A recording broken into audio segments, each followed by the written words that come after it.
देश प्रदेश में आपका स्वागत है। दिल्ली से मैं रवि रंजन शुक्ला और मुंबई से मेरी सहयोगी पूजा भरद्वाज मौजूद हैं।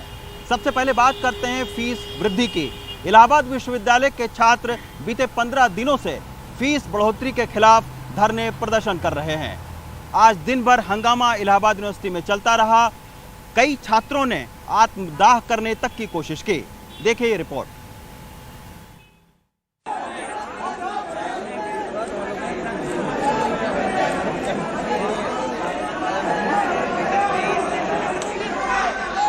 इलाहाबाद विश्वविद्यालय के वीसी के दफ्तर की छत पर एक छात्र को गैस सिलेंडर और गैस कटर लेकर चढ़े देख हंगामा हो गया। वो आत्मदाह या आत्महत्या की धमकी देता रहा। बाद में उसे एक छात्र की मदद से पुलिस ने नीचे उतारा। आयुष प्रियदर्शी है, इसकी हालत खराब हो गई है। इसने सिलेंडर लेकर बीसी ऑफिस पर चढ़ गया और कूदने जा रहा था। मैंने अपनी जान पर खेल के इसको पुलिस वालों के साथ जाकर मैं बचाया, लेकिन पुलिस वालों ने इसके साथ दुर्व्यवहार किया। एयू के गार्डों ने इसके साथ दुर्व्यवहार किया। मारा पीटा गया एयू के गार्ड द्वारा, जो कि छात्रों के साथ ही अन्याय है।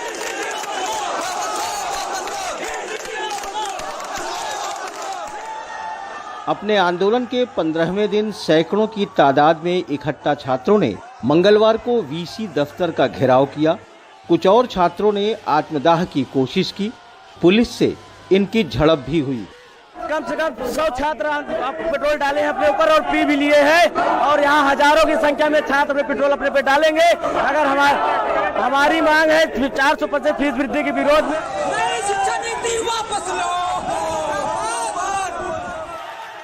भारी संख्या में मौजूद पुलिस बल को छात्रों पर काबू पाने में मशक्कत करनी पड़ी।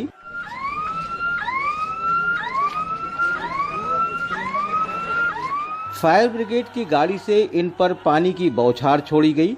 किसी तरह पुलिस भरोसा दिलाने में कामयाब रही कि विश्वविद्यालय प्रशासन से उनकी बात कराई जाएगी। कल की तरह आज भी इनका जो छात्र हैं इनका प्रदर्शन जारी था।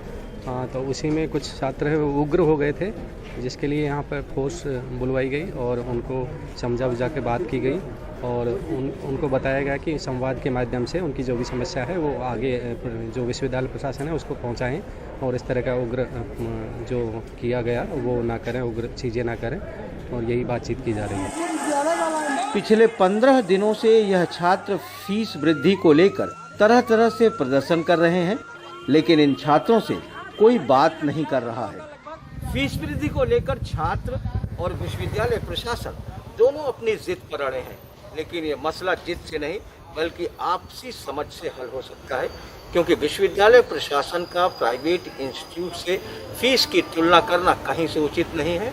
और छात्रों को भी ये समझना चाहिए कि अगर लंबे समय से फीस नहीं बढ़ी है तो फिर उसे भी समझ कर तय करना चाहिए। इलाहाबाद से नितिन गुप्ता के साथ वाराणसी से अजय सिंह, एनडीटीवी इंडिया। और बढ़ते आगे बात अब पुणे की करते हैं, जहां जोमेटो के एक डिलीवरी बॉय पर एक महिला के साथ 19 साल की एक युवती के साथ छेड़छाड़ का आरोप लगा है। डिलीवरी देने के दौरान घर में अकेली इस महिला को पहले उसने पानी की मदद मांगी, उसे पीने के लिए पानी चाहिए था और उसके बहाने से छेड़छाड़ की कोशिश की। महिला ने शिकायत की। उसके बाद आरोपी को गिरफ्तार किया गया। गिरफ्तार के बाद उसे जमानत भी मिल गई है अदालत से। 354 और 354 की धारा उस पर लगाई गई थी।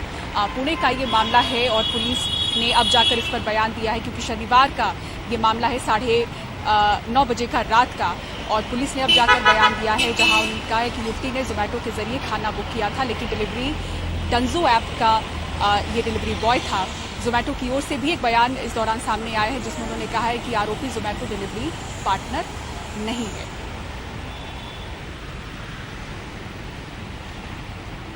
और इसी खबर पर सुनील सिंह हमारे सहयोगी पुणे से बने हुए हैं, ज्यादा जानकारी के साथ ग्राउंड से रिपोर्ट कर रहे हैं। सुनील जी, फिलहाल पुलिस जो है वो इसके पहले तो बयान देने से कतरा रही थी, अब जाकर उन्होंने बयान दिया है, लेकिन ये पूरा माजरा क्या है? जोमेटो से महिला ने डिलीवरी की थी, लेकिन जोमेटो ऐप का ये डिलीवरी बॉय नहीं था। क्या है ये पूरा माजरा, और जो शक इसको लेकर पैदा हो रहा है, डिलीवरी बॉयज को लेकर जो माहौल पैदा हो रहा है ऐसे हादसों के बाद, उस चिंता को कैसे दूर किया जाए? देखिए पूजा, भले ही जोमेटो इनकार कर रहा है कि वो डिलीवरी बॉय उनका नहीं था, लेकिन जो ये लड़की ने जिस ऐप पर बुक किया था खाना, वो जोमेटो पर ही उसने बुक किया था। मैं जो लड़की से तो बात नहीं हो पाई, लेकिन जो लैंड ओनर थे उनसे जो बात हुई, उनका साफ तौर पे कहना है कि हमारे पास पूरी रसीद है, सब कुछ है, जिसमें कि जोमेटो ऐप पे ही मामला बुक हुआ था। तो अब ये जांच हो रही है कि जब जोमेटो ऐप पर बुक किया गया, और पुलिस ने भी बताया कि जो अब आगे जो जानकारी मिल रही है कि जो डिलीवरी बॉय था वो डुंजो ऐप का था। तो जब जोमेटो ऐप पे बुक किया गया तो डुंजो ऐप का डिलीवरी बॉय कैसे आया, इसकी पूरी मामले की जांच की जा रही है और पुलिस उसकी तहकीकात कर रही है। लेकिन एक सवाल ज़रूर अब इस आरोपी जो डिलीवरी बॉय है रईस शेख के इस हरकत से, इस करतूत से ये ज़रूर हो गया है कि जितने भी अब इस तरह के डिलीवरी करने वाले लोग हैं वो सभी शक के एक तरह से दायरे में आ सकते हैं या कि शक झेल सकते हैं। तो बहुत ज़रूरी है कि इस तरह की जो ऑनलाइन ऐप कंपनियां हैं वो अपने डिलीवरी पार्टनरों को और इन डिलीवरी बॉय को कम से कम ट्रेनिंग दे, अच्छी ट्रेनिंग दे, उन्हें हाव भाव किस तरह से लोगों से बर्ताव करना है ये बताएं, क्या कानून क्या कहता है ये बताएं, ताकि आगे से कोई ऐसी वारदात जो है वो नहीं हो। इस मामले में उस रईस शेख ने घर में जाकर पानी मांगने के बहाने उसने लड़की को एक बार पानी पिया, फिर उसने पानी मांगा और जैसे मुड़ गई उसको पकड़ लिया और उसने किस कर दिया और ये भी कहा कि मैं तुम्हारे अंकल जैसा हूँ। और साथ में वो बाहर निकलने के बाद यहाँ से तो चला गया, लेकिन उसने व्हाट्सएप मैसेज भी किया। अब ये लड़की अगर विरोध आगे बढ़कर नहीं आती और मामला कहीं वहीं दब जाता तो इस आरोपी की जो मन और बढ़ जाता और कहीं जाके वो बड़ी वारदात कर सकता था।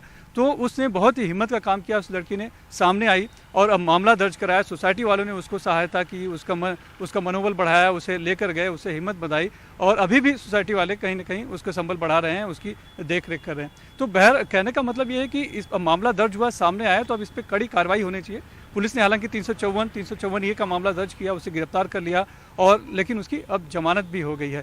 तो आगे मामला संगीन बने और उसको कहीं ना कहीं सजा तक, इस अंजाम तक पहुंचाया जाए और ताकि दूसरों को सबक मिले कि इस तरह की हरकत नहीं करनी है। लोग भरोसा करते हैं डिलीवरी बॉय पर और इसलिए दरवाज़ा खोल देते हैं, उसमें सामान लेना होता है। तो जो भरोसे को एक तरह से उसने तोड़ा है और इस तरह की हरकत करके बाकी जो सब डिलीवरी देने वाले लोग हैं उनको भी कहीं ना कहीं शक के दायरे में ला दिया है। अब उन्हें भी इस तरह के शक लोगों से झेलना पड़ सकता है। धन्यवाद सुनील जी। ये थे मुंबई से हमारे संवाददाता सुनील सिंह। अब बढ़ते हैं आगे उत्तर प्रदेश की ओर। एक वीडियो जो है वो उत्तर प्रदेश के सहारनपुर में कबड्डी खिलाड़ियों का वायरल हुआ है, जिसमें कबड्डी खिलाड़ी टॉयलेट में लंच करते दिखाई पड़ रहे हैं। उसके बाद में खासा हंगामा हुआ और क्षेत्रीय खेल अधिकारी को सस्पेंड कर दिया गया है। देखिए ये खबर।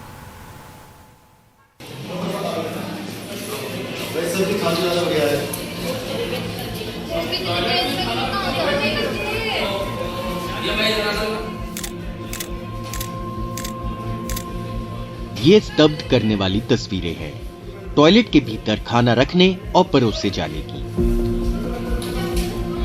4 दिन पहले सहारनपुर में एक राज्य स्तरीय टूर्नामेंट के दौरान ये वाकया हुआ। वीडियो में दिख रहा है कि लड़कियां टॉयलेट के भीतर अलग अलग बर्तनों में रखे चावल और सब्जियां ले रही हैं।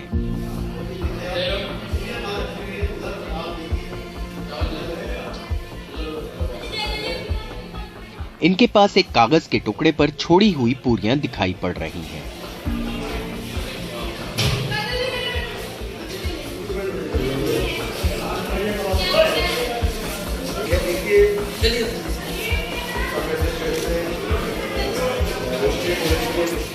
इस 1 मिनट के वीडियो में कैमरा पैन होकर यूरिनल और वॉश बेसिन दिखाता है और फिर उसके दरवाजे के पास फर्श पर रखे चावल की प्लेट दिखाता है।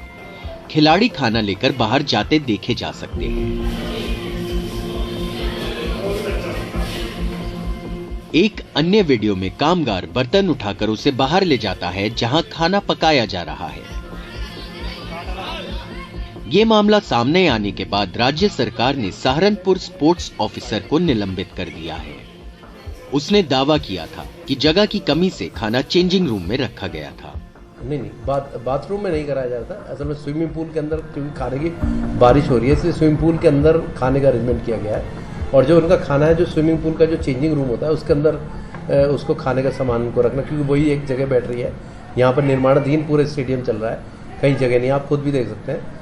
तो वहाँ पे जाके खाने का व्यवस्था की जाती है।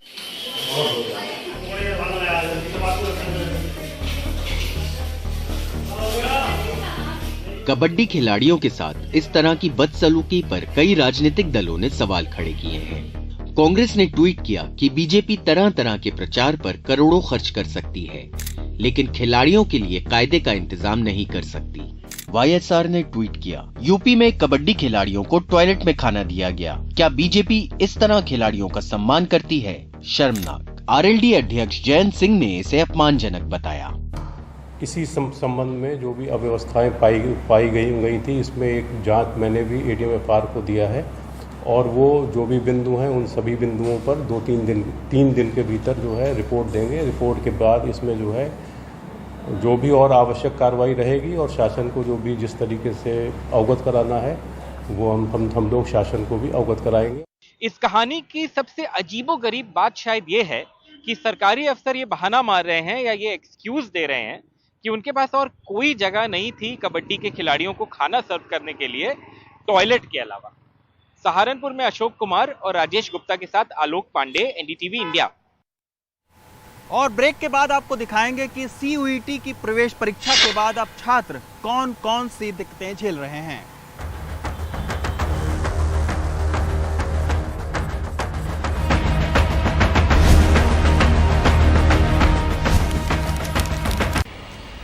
और ब्रेक के बाद देश प्रदेश में एक बार फिर से आपका स्वागत है। अशोक गहलोत अध्यक्ष का चुनाव लड़ने जा रहे हैं, कांग्रेस अध्यक्ष का, लेकिन राजस्थान पर अपनी पकड़ वो बनाए रखना चाहते हैं। आज उन्होंने विधायकों की बैठक भी बुलाई और एजेंडे पर क्या खास है इसको लेकर हमारी सहयोगी हर्षा सिंह ने बात की मंत्री प्रताप सिंह खजूरिया से।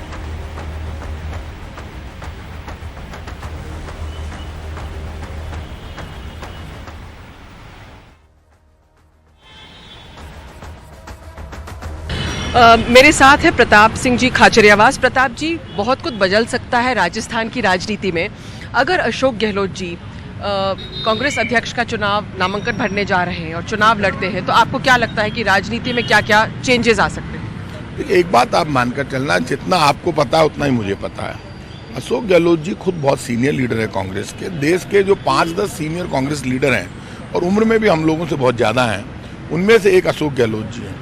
पूरे देश में ये चर्चा है कि अशोक गहलोत जी राष्ट्रीय अध्यक्ष बनने जा रहे हैं, लेकिन ये भी चर्चा है कि अशोक गहलोत जी सीएम रहते हुए राष्ट्रीय अध्यक्ष बनेंगे।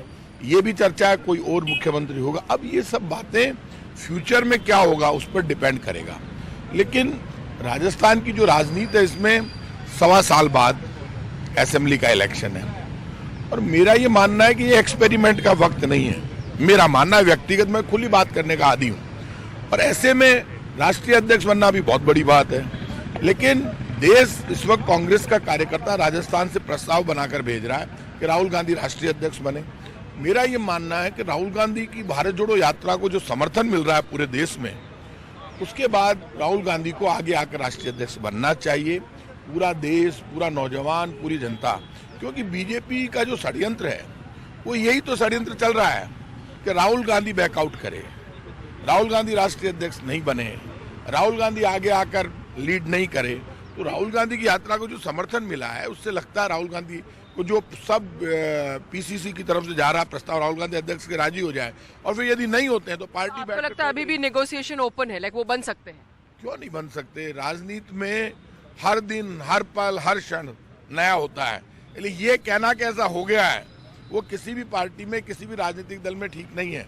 अब कब क्या होगा, अशोक गहलोत जी, राहुल गांधी जी क्या बैठकर तय करेंगे, तय होना बाकी है, हो जाने दीजिए, पे पता चल जाएगा। लास्ट क्वेश्चन, आज विधायक दल की बैठक है, क्या अहम माना जा रहा है? इस सिनारियो में अहम माना जा रहा है, क्यों बुलाई गई है विधायक दल की बैठक और कब होगी? उसका कारण ये, उपराष्ट्रपति जी आए, उनका खाना रखा है, सब एमएलए वहाँ होंगे, ये एमएलए एक साथ इकट्ठे होंगे तो 10 बजे विधायक दल की मीटिंग भी हो जाएगी, विधानसभा का लाइन ऑफ एक्शन तय हो जाएगा। आगे अभी ये मेरी नॉलेज में नहीं अब क्या होगा वहाँ, अब कोई बात आएगी सामने तो मैं आपको जरूर बताऊंगा। तो हमारे से बात कर रहे थे प्रताप सिंह खाचरियावास जी, जो बता रहे थे कि अभी भी अशोक गहलोत जी ने नामांकन भरने की बात अब सामने आ गई है, लेकिन अभी भी समय है और जैसे उन्होंने कहा राजनीति में कई फेरबदल हो सकते हैं। जयपुर से हर्षा कुमारी सिंह, एनडीटीवी इंडिया। और इस वक्त हम मुंबई के जुहू इलाके में हैं और मेरे पीछे जो आप बंगला देख रहे हैं ये केंद्रीय मंत्री नारायण राणे का बंगला है आदर्श, जिसको लेकर बीएमसी ने नोटिस दिया था इस बंगले के अंदर, 8 मंजिला इस बंगले के अंदर अवैध निर्माण को लेकर, और उसको लेकर एक बहुत ही बड़ा झटका बॉम्बे हाई कोर्ट से नारायण राणे को आज लगा है, जहां पर 2 हफ्ते के अंदर उस अवैध निर्माण को तोड़ने के लिए कहा गया है और न सिर्फ इतना बल्कि 10 लाख रुपए का जुर्माना भी लगाया गया है। इस खबर पर आगे आपको और जानकारी देंगे, लेकिन फिलहाल देश प्रदेश में समय इतना ही है। दिल्ली से हमारे सहयोगी रविशंकर शुक्ला और मुंबई से मुझे दीजिए इजाजत। खबरों के लिए देखते रहेंगे टीवी इंडिया। नमस्कार।